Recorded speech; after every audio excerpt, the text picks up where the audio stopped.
What's up, Moto Buddies? Mike here from Taco Moto Co. and Baja Taco Tours. We are somewhere in Idaho. I think we are east of McCall. We left Loman this morning. Where are we headed tonight? Bergman? I think we're going to Bergman. And so here's our yard sale. So what we have is a bike that is broke down. This is a 19, is this 350? Yeah, 450. 450 XCF, yeah. So this is the motocross bike with only 60 hours. 60 hours, very fresh. This is the motocross bike with the 18-inch rear wheel and the kickstand and the lighting package. And we are on our GRIT1 route, and we're, I don't know, 20% into it. So we're on day 3, and this bike broke down on some pretty aggressive single track that we've been riding. We just came out of those hills way up there, and what's happening is it wouldn't come out of, it was in neutral, it was stuck in neutral, and it wouldn't go into any gear. And so what we did here is, out here in the dirt, we pulled the side cover off, and we've discovered that one of the teeth on the shift pawl right here, this is the lever, this is the actuator. So when you press the lever down with your foot, this dowel right here, this round rod is connected to your foot on the other side. And when you move that, here, I'll do it on the other side. So when you move the lever, you see how that's moving? Okay, so we previously got this into a gear, but let me simulate what was going on with it. This is the tang on the shift drum. I'm pointing at it. It's gonna be tough to see, but you'll notice that these are standing up, right? And then here it's missing, it's broken off. So the shift drum, which has that bolt here in the center of it, that's this round thing. It's kind of oblong shaped. The lever here actuates this cam up and down, and it goes and it toggles through the gears. So this one is snapped off. And so the symptom was that the bike was stuck in neutral and it wouldn't go into any gear because it was just hung up at that neutral spot and nothing would happen. You would move the lever and you're already in first. So I've stuck it in first gear. As it happened, the bike was stuck in neutral. But right now, the symptom would be stuck in first, can't get out of gear. See how it's moving up, and it wants to grab that tang. It's nothing there. So it's stuck. So what we're gonna do here is we're gonna move this from first, which is where we had it. Before it was in neutral. We're gonna move it out of first, and we're gonna move it into second gear, and then from there he can continue to ride it and he can shift second through fifth, no problem. He just can't go to first because he'll get it into first and it'll be stuck. He'll be stuck there, he'll never come out. So what we'll do here is yep, Joel moved the back tire. So I'm gonna get my socket on this one right here, and you didn't see that, but I clicked at one. Okay, so now we're in neutral. So I'm gonna do it again. Okay, so I'm gonna put the socket here on this tang, and Joel's gonna spin the back tire because as soon as we get it in gear, so there it is, we're in second now, and we can continue to shift all the way up to fifth. So there's fifth gear, and we can shift down. There's fourth, third, second. No, we can't go to second, so you're gonna have to go third up. So 3, 4, 5. It's not a 6-speed, right? No, it's 5. Okay, 5, 4, 3, 2. Yep, you can go to second and up. So you have 2 through 5. Just can't go to first. Okay, so with that, we're now going to be able to put this bike back together and ride it out of the trail, and he's just going to be in second through fifth, and we'll take some highway back because this single track trail is super duper tricky, and we don't want to have this bike running on any more single track for the rest of the day. And this bike is probably going in the trailer, and we'll swap it out and run the spare bike for the rest of this trip. So here is the field fix if you had that situation. So just to back up a little bit, to get this whole side cover off right here, you're gonna have to drain the coolant, and you would do well to look at your manual and kind of study this stuff out. So this bolt right here on the water pump is where the coolant would come out. We saved it, sitting here in a Gatorade bottle. We'll pour it back in because we need it. And then you've got all these bolts here that come off. Before we remove the side cover, we cleaned this area really, really well. And so we're as dust-free as we're going to get out here. And then, so we tipped it up, we drained the coolant, we set it over on the side. And now we need to get the water pump bolt off. So we're going to take our 10 millimeter, put it on the water pump, and we're going to turn that. Just turn it slow. There's thread lock on there. It shouldn't be very tight, but if it seems like it's stuck, don't force it. Go slow with it. Don't lose your nut. And we don't have any, even if I did have some thread locker, I would not put it back on because all this has to come back off when we get this bike back to do the repair. So you would do well, instead of trying to pry this out with it down, to pull the side cover up and then we'll deal with it. So I'm going to put my hand under it in case when it falls out. And let's see how loose it is. Some of these come out easy, some of them you gotta, oh, look at that. That one's an easy one. Okay, sometimes you have to fight them. But anyway, what we're doing is we're pulling this shaft out, and here's our impeller. We're gonna put that somewhere safe, and then this is our timing gear. So that, see this timing mark here? What happens with this is we set this into the engine case and we align that with top dead center. That little mark right there is top dead center. Even though I guess I could turn it a little bit if you really wanted to prove and confirm you're at top dead center. So that alignment mark is top dead center. So now our timing, or not our timing gear, but our counterbalancer shaft is perfectly aligned with our crankshaft. So at this point, we're ready to put everything back together. Since there may have been a few little boogers of dirt or some baby wipes that got on this, I'm gonna just wipe this thing off here. I don't really care. I'm gonna not use a baby wipe. Look, it's shedding some of the fibers. So instead, we're gonna use this little shop rag here. And I'm gonna do this not over the open engine so that any dirt that's gonna come off of this doesn't fall into there.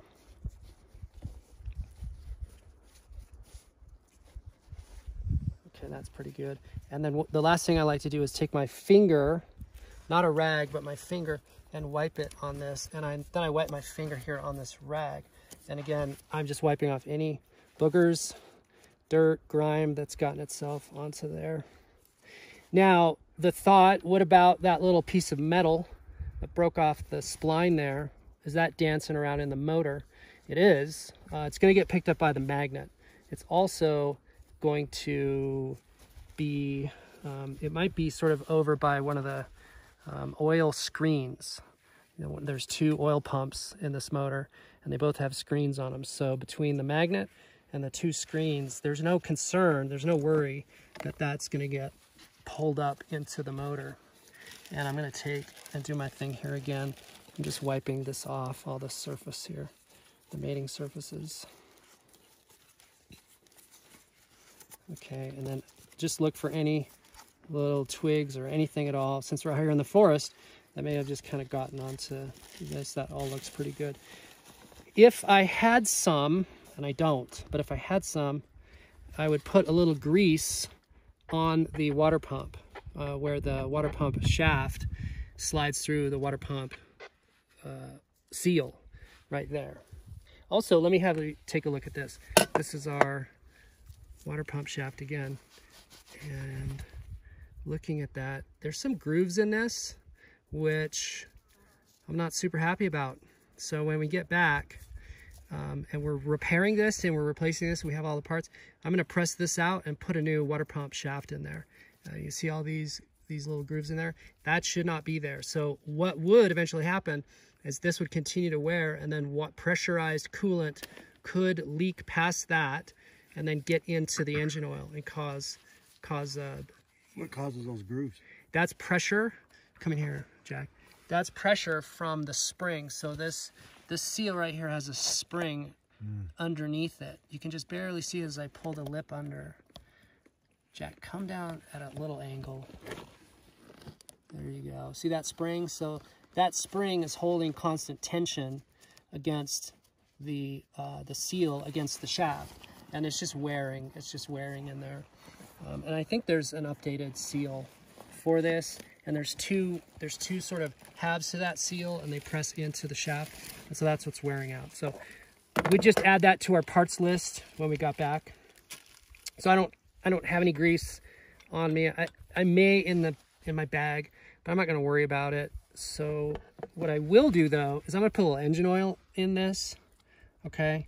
And look, I'm getting some that's going to be on the coolant side. I'll wipe that off, but you know, I kind of don't really care at this point. We're obviously doing this crazy field fix. So if I don't see, anybody see any little twigs or bird droppings or pine cones that got in there? I don't see anything. Okay. So this is going to come back on. That shaft is going to slip through the water pump, and so I'm just going to angle and finagle this thing, and it'll dance down and it'll come down on its own. Make sure your gasket's in place, and there's some locating dowels on this, and don't be afraid to give it a couple taps to get it down. Oh look, the gasket's misaligned, so that's our problem. So we're going to pull this back up.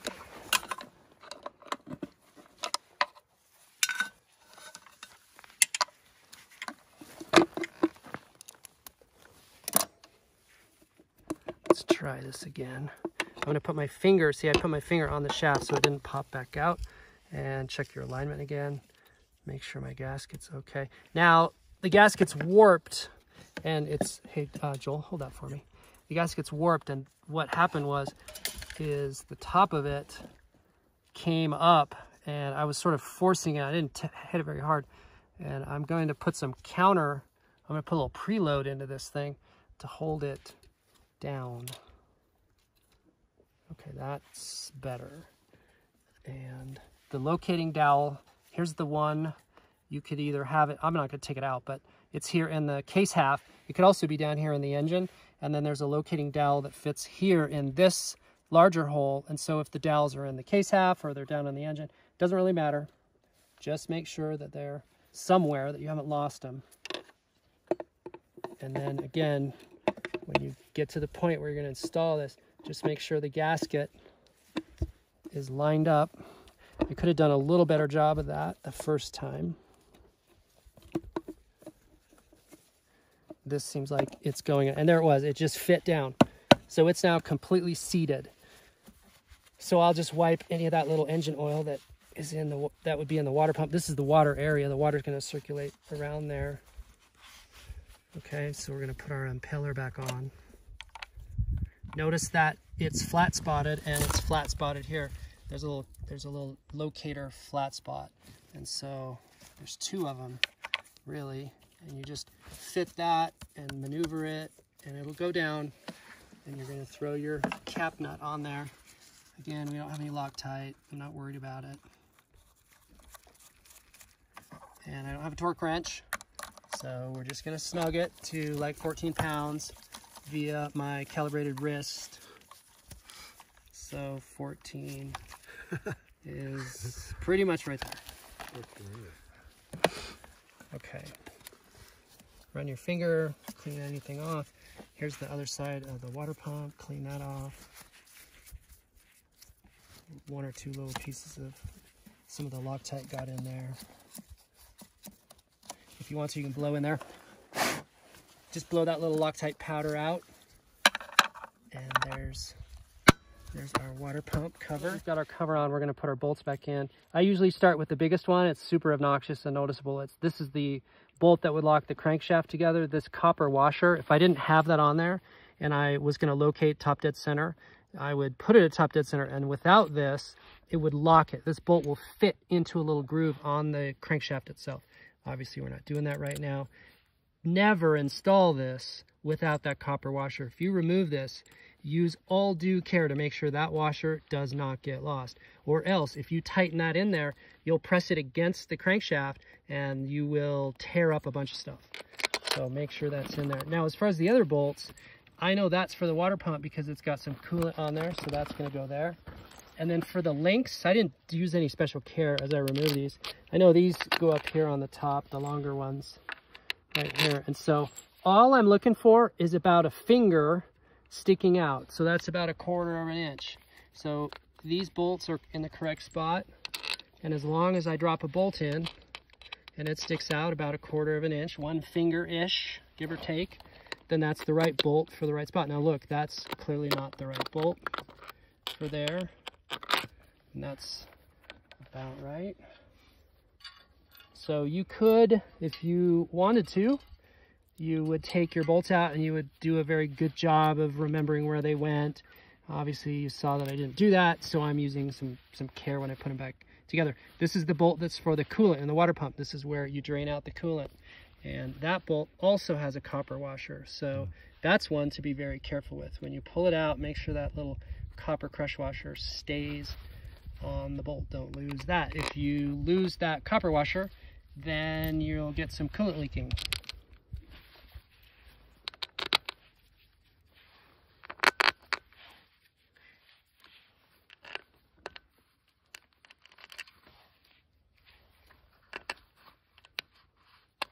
That one's always tricky to get in.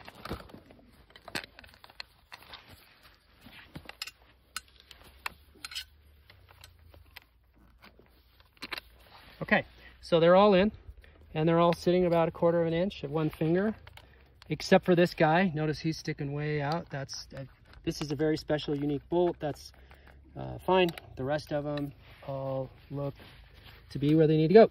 So now we'll just tighten them all down. And make sure that you tighten these in a star pattern. So I'm going to do this bottom one first here. Oops, that's a 10. Let's try this again. Okay, and I'm going to just snug them. And I'm going to do it in this sort of a pattern here where I do opposite. Okay, and then I'm going to jump over here and do one. Sounds like one of our buddies is coming back to see if we're still alive.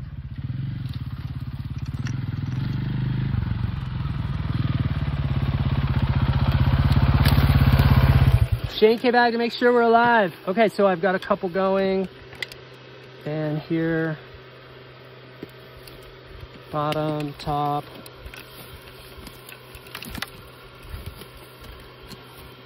Bottom, top, you get the idea. And once I've snugged them all down, then I'm going to go back with my calibrated wrist and tighten them all to 14.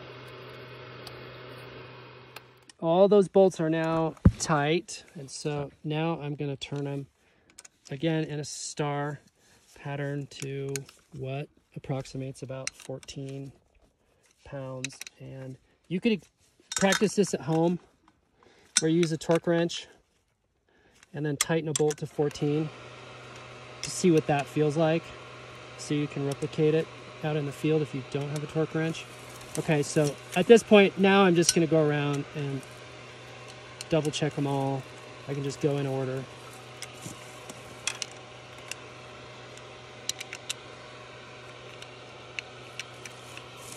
You don't have to take this cover off. Don't take that cover off.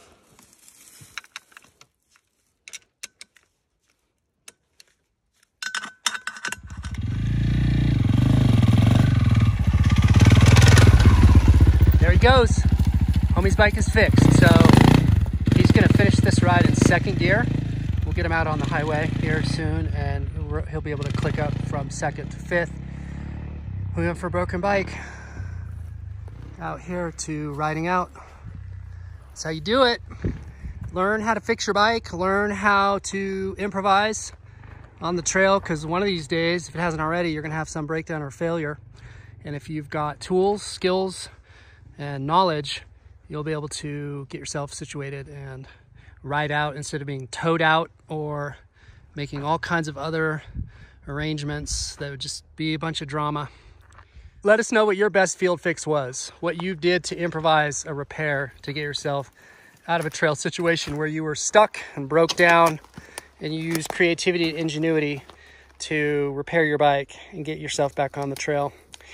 Let us know in the comments if you have any other questions about your bike, if you need any parts or anything else. As always, hit us up, hit us on all the socials, or give us a call. Go out and get some adventure.